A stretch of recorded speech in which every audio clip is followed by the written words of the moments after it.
So basically, because I've moved quite a lot, I've moved also physically. I was born in Jaffa, Israel. I studied in the University of Chicago, and then I moved to Europe, to Budapest and to Florence, and back to Budapest, and now here. And later this year, I hope to make it to Kyoto for the second part of my my sabbatical. And throughout these journeys, I'm interested in a very specific formation of the urban, one that allows for different forms of mixity or encounters or conflict.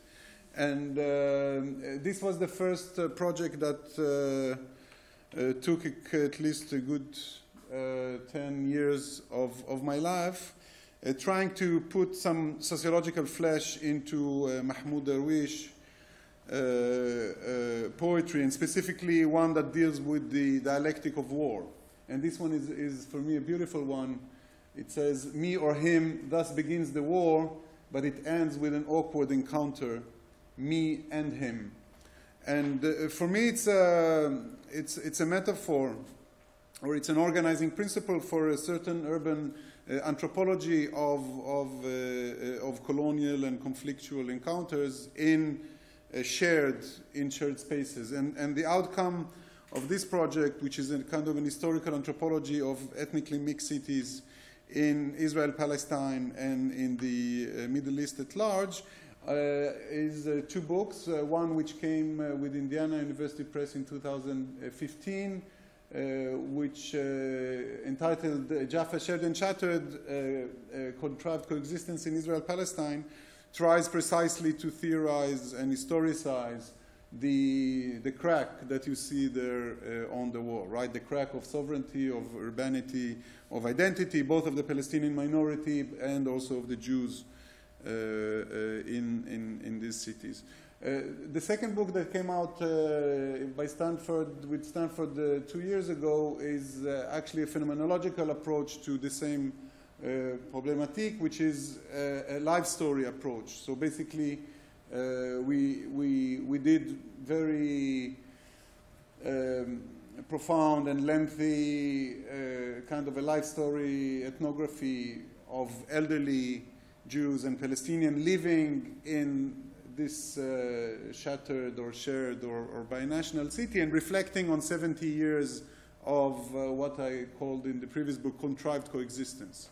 So basically what happens to people who get old in the same conflictual urban space, and it tries to make some broader observations about what we call the politics of existence, which is the conceptual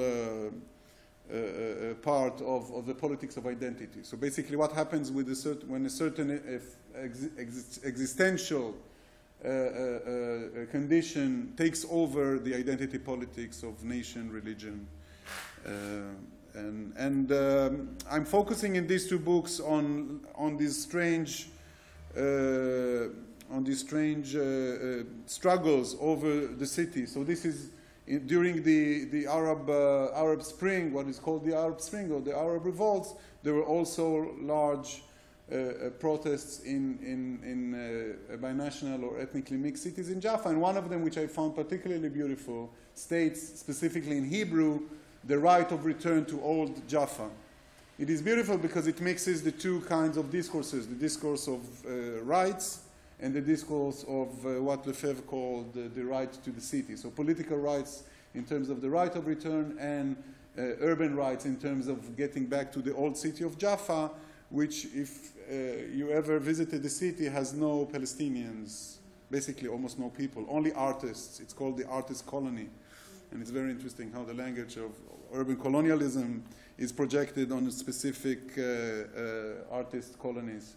So it's basically a very complicated struggle over the image of the city and the space. And let me just conclude with something which is also part of my approach, which goes back to Edward Said's observation that the Palestinian-Israeli conflicts are not separate, but to quote Said, are part of a symphony, and there's something magnificently imposing about it, very rich, also very tragic opposites in the Hegelian sense, etc. So there's this, Said's romanticization of conflict and the ethnographic realities are what were guiding me in my fieldwork. And this is an example of what we can call territorial struggles. The municipality, on the one hand, names a street after a national hero who was a football player, a soccer player during the 1948 war, and the local Islamic movement posts a sign which asks the believers to atone their sins. And this is something which is ongoing in Jaffa and other mixed cities, kind of this conversation through the graffiti and through the public representation. And finally, what I also find interesting is that mixed couples here, a Palestinian man and a Jewish woman, find it relevant to express their transgression on the wall, in public space, and here specifically on the walls of a recently renovated mosque in a gentrified neighborhood. So we have multiple references here. And of course, this statement was immediately erased. So there's a very nice picture of the three stains on the wall, which represents the impossibility of love in many ways in Israel and Palestine.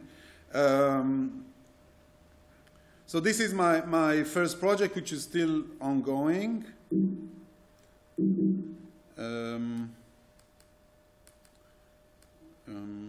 How do you, all right. So basically I'm telling you today a story about two completed books, one half-baked and one book that has to be written. The second project that I've been working on is a project on Jewish revival movements in Europe. And it's based on what I call the Jewish Triangle, fieldwork in Budapest, Berlin, and Krakow. And it is about how Jews re-signify Jewishness as something that is, to quote one post in Budapest, sexy, right? So what does it mean for diaspora Jews to be sexy again? Because as you know, if there's something about diaspora, it's not sexy, it's weak, it's in many ways Zionism was a reaction to this effeminate position of diaspora Jews who sought to develop what Nordau called the muscle Jewry, right? So, and here we have a group of young millennials, sometimes Europeans, who want to remake Judaism sexy. And it's a very interesting project because it also brings me not far from here. Just to give you a taste. So you're all familiar with this guy, right?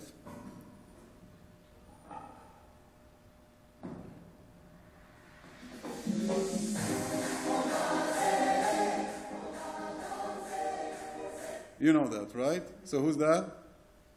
Everyone knows? Or is it just a generation? Sheb Khaled, right? Kind of, you know, one of the kings of Rai, etc. This becomes interesting. So this is nothing special. This becomes interesting when Lubavitch Chabad, by the way, very strong in Marseille,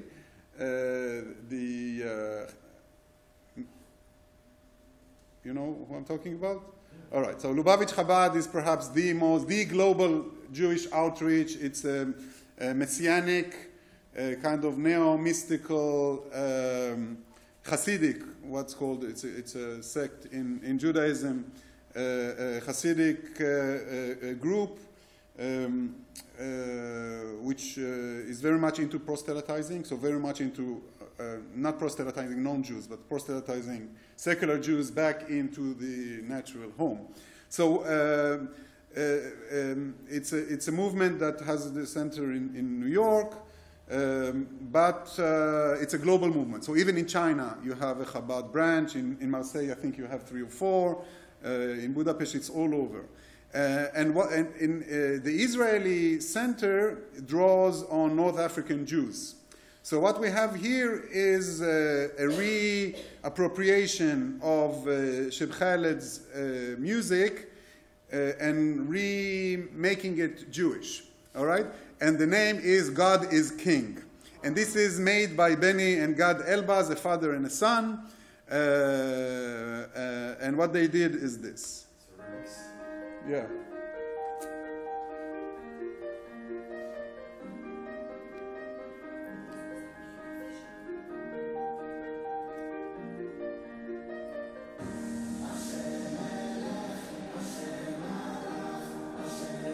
So God is King, God ruled, God will rule forever and ever.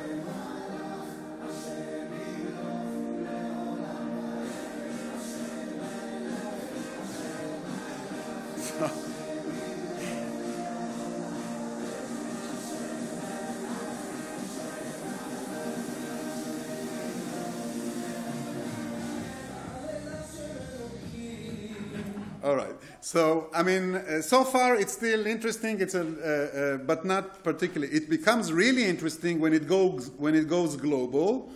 And Gad Elbaz moves to the U.S. and joins a black Jewish rapper known as Nissim Black, and this is what we get.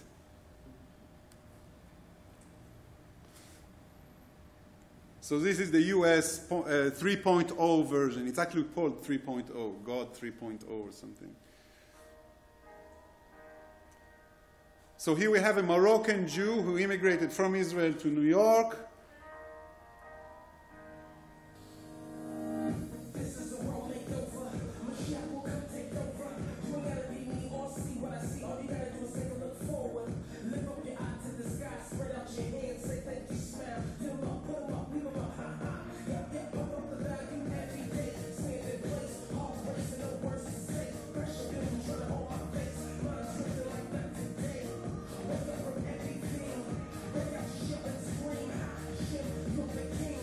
Hashem is the name, literally.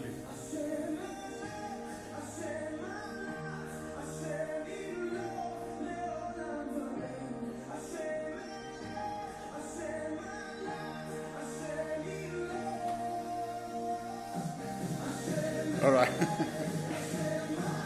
It becomes difficult to watch, but you get the drift. There's kind of a globalization of the Jewish chic, however kitsch it is. But it's a very interesting movement from an anthropological perspective. It allows me also to not just to talk about these global movements, but also to try to redefine what does it mean exactly when we're talking about Jewish revival from a global perspective. For example, this half-naked woman wearing the tefillin is part of a kind of exhibition of feminist Judaism. It goes very different directions, and to try again to organize the different kinds, because we have many kinds of revival movements, and in terms of what revival is. So we came up with this distinction between survival, revival, and renewal, and we are trying to sociologically organize it also on kind of a Bourdieusian scale. Finally, what I'm working on most recently is what I'm here for, the question of terroir and territoire, which is basically to look at foodscapes, different two kinds of foodscapes. Terroir, which is the quality scape, right? Terroir is what the French canonized and institutionalized, and territory. And what happens when food crosses borders and when terroir, the same terroir, is split between different political actors. Here there's a beautiful poem by Wisława Szymborska, who's a Nobel laureate, and writes about the cheeky, the chutzpah of nature to break and cross borders.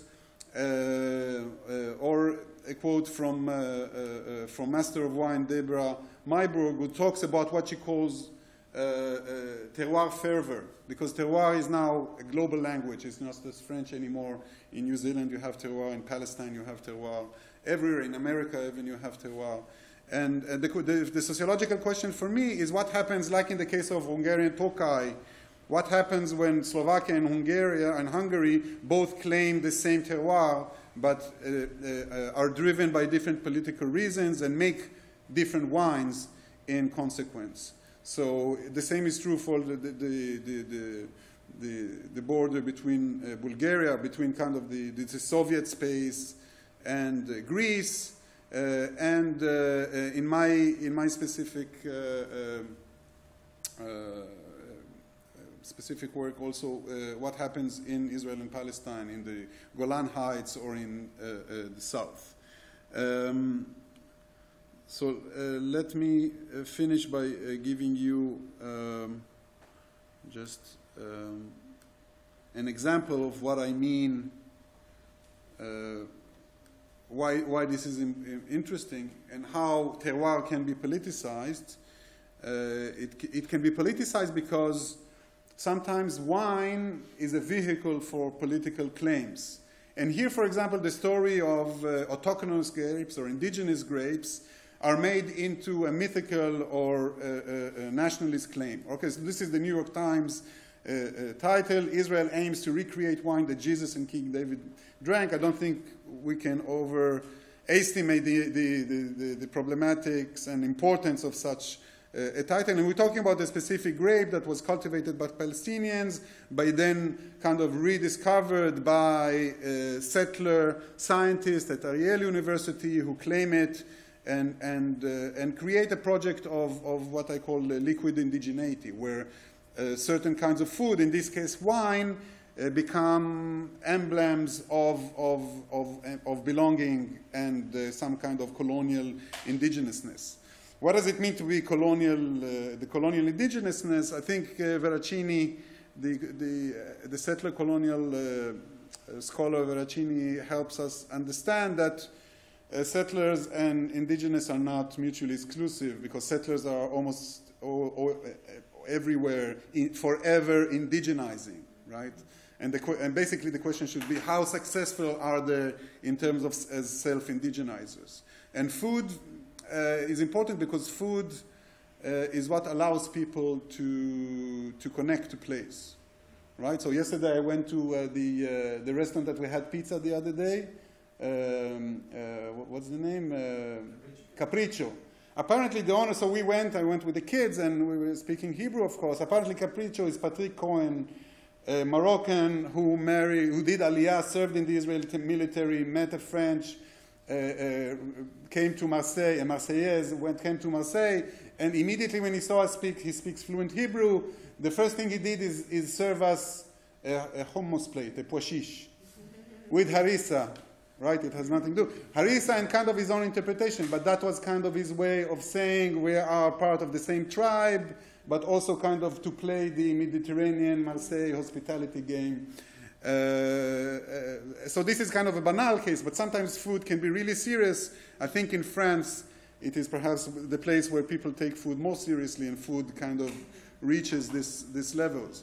So terroir, the question that I'll end with is whether terroir can be reverse engineered, right? So whether can political regimes like the Israeli colonial regime recreate terroir in order to establish political claims like the claim of indigeneity and authenticity. And what I'm trying to do during the next months here is to write the fieldwork I already completed into a manuscript which will be called Food and Borders or something like that. Thank you.